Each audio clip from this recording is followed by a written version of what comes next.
Hello बच्चों, कैसे हैं आप सब। उम्मीद करती हूँ आप सब अच्छे होंगे। मैं आपकी हिंदी की अध्यापिका अंजना। तो आज की कक्षा में हम पढ़ेंगे वर्ण और वर्णमाला, अध्याय नंबर 2। सबसे पहले हम वर्ण की परिभाषा देखेंगे। वह छोटी से छोटी ध्वनि जिसके और खंड ना किए जा सके वर्ण कहलाती है। यानी कि वह ध्वनि जिसके कोई खंड नहीं किए जा सकते वो क्या कहलाती है? वह कहलाती है वर्ण। वर्ण जो होती है वो ध्वनि की सबसे छोटी इकाई होती है, क्योंकि उसके हम खंड नहीं कर सकते। अपने भाव व विचार प्रकट करने के लिए विभिन्न वाक्य बोलते हैं। ये वाक्य शब्दों से मिलकर बनते हैं और ये शब्द वर्णों से मिलकर बनते हैं। जैसे आकाश में बादल है, तो यानी कि जब हम अपने भावों को या विचारों को प्रकट करते हैं तो हम वाक्यों को बोलकर हम अपने भाव और विचारों को प्रकट करते हैं। ये वाक्य शब्दों से मिलकर बनते हैं, यानी कि जो वाक्य हम बोल रहे हैं वो किससे बनते हैं? वो शब्दों के मेल से बनते हैं। और जो ये शब्द हैं वो किससे बनते हैं? वो वर्णों के मेल से बनते हैं। अब जैसे यहाँ पे लिखा है आकाश, यानी कि आकाश।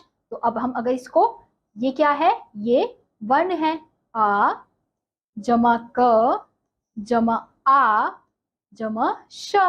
इन वर्णों के योग से कौन सा शब्द बना? आकाश। इसमें कितने शब्द हैं? इसमें 4 शब्द हैं। अब यहीं पे हम ये देखेंगे में। अब म जमा ए, यानी कि म पे ए की मात्रा, तो ये क्या हो गए? में। इसमें कितनी ध्वनियां हैं? इसमें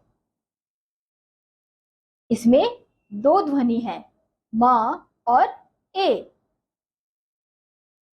अब ऐसे ही बादल, ब जमा अ जमा द जमा अ जमा ल जमा अ, क्या बन गया? बादल। तो ये अलग अलग शब्द मिलकर क्या, अलग अलग वर्ण मिलकर क्या बने? बादल। इसमें कितनी ध्वनियां हैं? इसमें 6 ध्वनियां हैं। जैसे 1 2 3 4 5 6, ये सारी क्या है? ये ध्वनि है। अब ऐसे ही हम देखेंगे, अर्थात वर्ण वह छोटी ध्वनि है जिसको और टुकड़ों में नहीं बांटा जा सकता। अब हम देखेंगे वर्ण के प्रकार। वर्ण 2 प्रकार के होते हैं। कौन कौन से? स्वर और व्यंजन। तो स्वर, पहले हम स्वर के बारे में पढ़ते हैं। जो वर्ण बिना किसी अन्य वर्ण की सहायता के बोले जाते हैं स्वर कहलाते हैं। हिंदी में इनकी संख्या 11 होती है, यानी कि वह वर्ण जो किसी अन्य वर्ण की सहायता के बिना हम बोलते हैं उन वर्णों को क्या कहते हैं? उन वर्णों को स्वर कहते हैं। और इनकी इकाई कितनी हो, और इनकी संख्या कितनी होती है? 11 होती है। जैसे अ आ ई ई उ ऊ री, ए ए ओ ओ। तो ये क्या है? ये है स्वर है। अब हम देखते हैं व्यंजन के बारे में। जो वर्ण स्वरों की सहायता से बोले जाते हैं व्यंजन कहलाते हैं, यानी कि वह वर्ण जो स्वर, यानी कि अ आ ई क्या है? ये सारे स्वर हैं। तो इनकी सहायता से जो बोले जाते हैं उन्हें हम वर्ण कहते हैं। हिंदी वर्णमाला में इनकी इकाई 33 होती है। जैसे क वर्ग, क ख क ख ग घ ण, त ठ ड ढ न। ये है च के वर्ग, च छ ज झ ञ। ये है ट के वर्ग, ट ठ ड ढ न। ये है त के वर्ग, त थ द ध न। और ये है प के वर्ग, प फ ब भ, म, और इन्हें क्या कहेंगे? इन्हें कहेंगे अंतस्थ वर्ग। य, र, ल, व, और इन्हें कहेंगे ऊष्म वर्ग। श, श, स, ह। तो ये हमारे क्या है? ये हमारे व्यंजन है। अब हम देखेंगे संयुक्त वर्ण। संयुक्त का अर्थ है मेल या जोड़। जब दो वर्ण मिलाकर लिखे जाते हैं उनके बीच के स्वर का लोप हो जाता है, जैसे छ, त्र, य, श्र। तो ये क्या है? ये संयुक्त वर्ण है, क्योंकि ये कैसे बनते हैं? ये दो वर्णों को मिलाकर बनते हैं। जैसे क जमा श, श, त जमा र, त्र, क जमा श, छ, त जमा र, त्र, ज जमा य, ज्ञ, श जमा र, श्र। तो ये क्या है? ये संयुक्त वर्ण है, क्योंकि ये दो वर्णों के मेल से बन रहे हैं। अनुस्वार स्वर के, अब हम पढ़ेंगे अनुस्वार। स्वर के ऊपर लगने वाले बिंदु जो इस प्रकार से होता है उसे क्या कहते हैं? स्वर के ऊपर लगने वाले बिंदु को अनुस्वार कहते हैं। जैसे अंक, अंगूर, पंख, शंख। तो ये क्या है? ये अनुस्वार है। ऐसे ही चंद्र बिंदु, स्वर के ऊपर, ऐसे ही चंद्र बिंदु, स्वर के ऊपर लगने वाले बिंदु को चंद्र बिंदु कहते हैं, यानी कि अनुनासिक कहते हैं। जैसे आंख, हंसना, बांस, सांस। तो यहाँ पे जो बिंदु चंद्र बिंदु दिख रहा है आपको, तो ये क्या कहलाते हैं? ये कहलाते हैं अनुनासिक या फिर चंद्र बिंदु। ऐसे ही अगला देखेंगे विसर्ग। स्वर के बाद लगने वाले बिंदु, यानी कि वह बिंदु जो स्वर के बाद लगते हैं उन्हें क्या कहते हैं? उन्हें विसर्ग कहते हैं। जैसे दुख, अतः, प्रातः। तो इन बिंदुओं को क्या कहते हैं? इन बिंदुओं को विसर्ग कहते हैं। अब है हलंत। स्वर रहित व्यंजन को हलंत कहते हैं,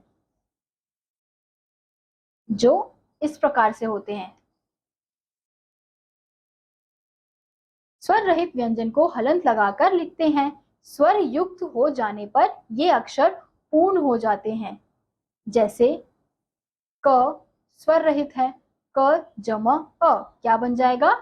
क।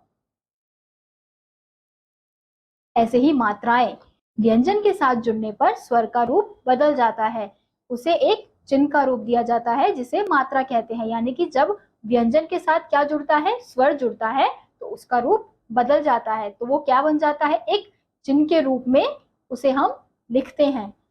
उसे, और उसी को हम क्या कहते हैं? उसी को हम मात्रा कहते हैं। अब हम देखेंगे जैसे अ की कोई मात्रा नहीं होती, लेकिन तब भी वह हर व्यंजन के साथ लगाया जाता है। जैसे क को हम क तभी बोल पाते हैं जब उसके साथ अ की मात्रा लगती है। जैसे कमर, पल। तो यहाँ पे छोटे अ की मात्रा लगी हुई है। ऐसे ही दूसरा है आ। अब क पे आ की मात्रा लगाएंगे तो क्या बन जाएगा? का। प पे आ की मात्रा पा, तो ये क्या बन जाएगा? काला, पापा। ऐसे ही आप आ की मात्रा लगाकर व्यंजनों में आ की मात्रा लगाकर अलग अलग शब्द बना सकते हैं। ऐसे ही ई, छोटी ई।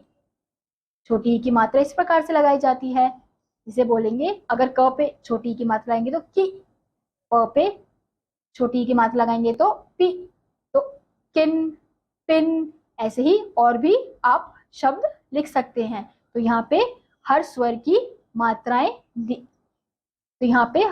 मात्राएं दी गई हैं, जो व्यंजनों के साथ लगकर शब्द का निर्माण करती हैं।